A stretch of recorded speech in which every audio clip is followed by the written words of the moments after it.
Gabriel Vera de este lado. El día de hoy les voy a hablar sobre la abundancia relativa de los elementos en la corteza terrestre. Si no han visto el video de la abundancia relativa de los elementos en el universo y los procesos de nucleosíntesis, cadenas de protones y demás, de las cuales se ha hablado en videos pasados, les recomiendo fuertemente ver esos videos antes de llegar a este video. Y si ya tienen previo conocimiento y dominio de esos temas, ok, pues quédense y disfrutemos de la ciencia.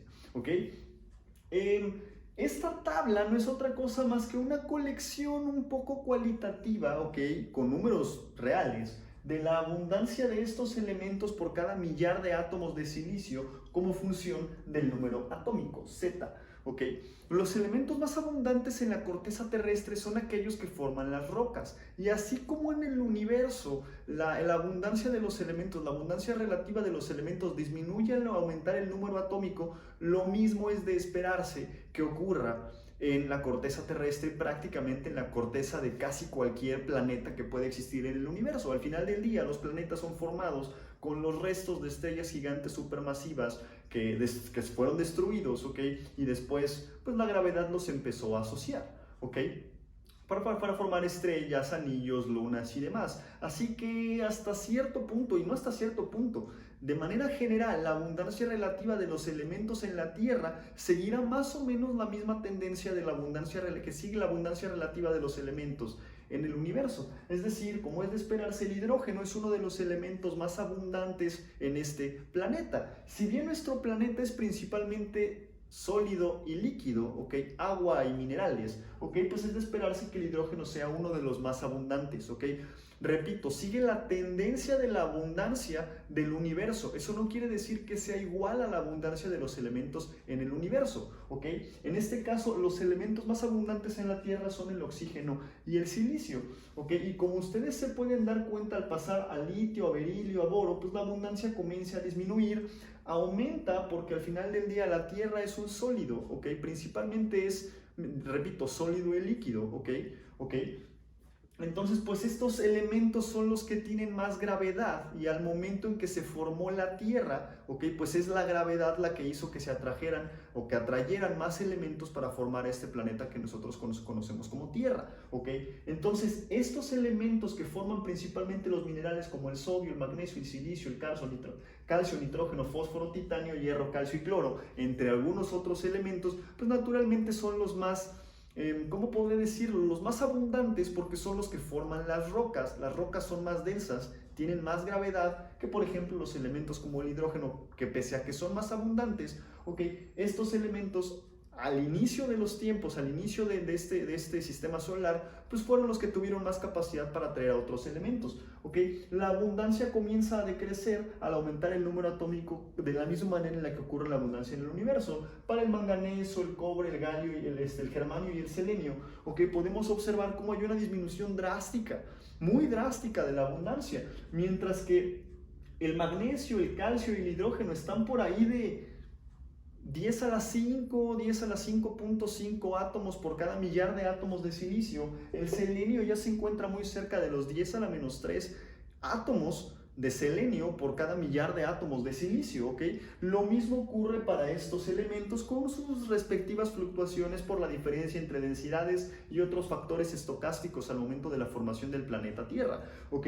Ahora, respecto a las tierras raras, es decir, tierras raras con muchas comillas, los elementos conocidos como los lantánidos y los actínidos, revisen la tabla periódica, ¿ok? Como por ejemplo el samario, el gadolinio, el neodimio, entre muchos otros, no son tan raros como solemos decirle. De hecho, el término de tierras raras está extraordinariamente mal empleado, ¿ok? Si bien la concentración de estos elementos no es tan alta como para que existan yacimientos como los hay de plata, de oro, de cobre, ¿ok? Eso no quiere decir que su abundancia relativa en la corteza terrestre sea extraordinariamente pequeña. Es decir, hay una buena cantidad de estos elementos, pero se encuentran dispersos a lo largo y ancho de este globo terráqueo, ¿ok? Y de hecho, la abundancia de estas tierras raras es comparable con la del litio, el boro, el berilio, el fósforo, y bueno, tal vez el fósforo no, pero sí con la del cloro. Están por ahí del orden de 10 a la 1.5 o 10 a la 2 átomos por cada millar de átomos de silicio, comparándolos con los elementos más extraños, más raros que existen en la corteza terrestre, que son estos. El rutenio, el paladio, el renio, el osmio, el iridio, el oro y el platino son los elementos más raros que existen en la corteza, de ahí su valor, ¿ok?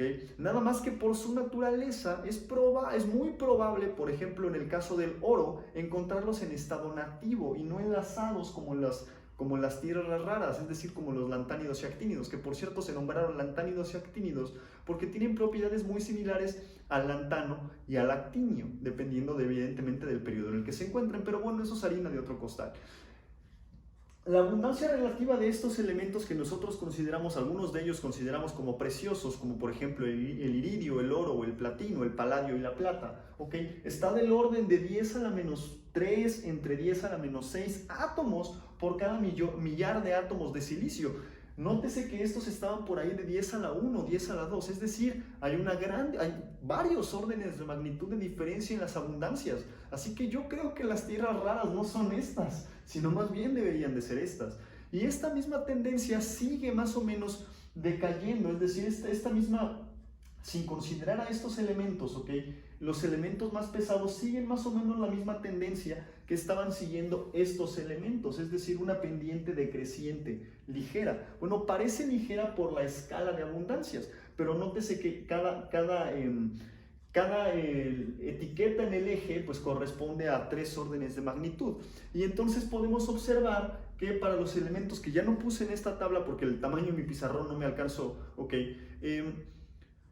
Pues se espera que bueno, de hecho, si no se espera, la abundancia de estos elementos más pesados, como el uranio, el plomo y demás, pues será del orden de 10 a la 1 y 10 a la menos 2 átomos, 10 a la menos 1 átomos por cada millar de átomos de silicio, ¿ok?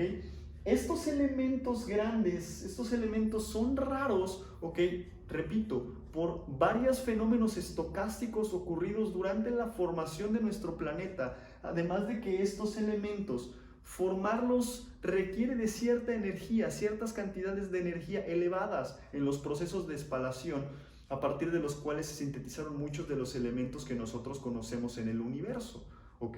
Esa es la razón por la cual estos elementos se encuentran en menores proporciones comparado con los demás, que son los que se forman en los procesos, ya sea en la nucleosíntesis primigia, la nucleosíntesis del Big Bang, o los procesos a partir de los cuales las estrellas obtienen su energía, como por ejemplo el proceso triple alfa, las cadenas de protones, ciclo de carbono, nitrógeno, oxígeno, entre otros. ¿Ok? Sean felices.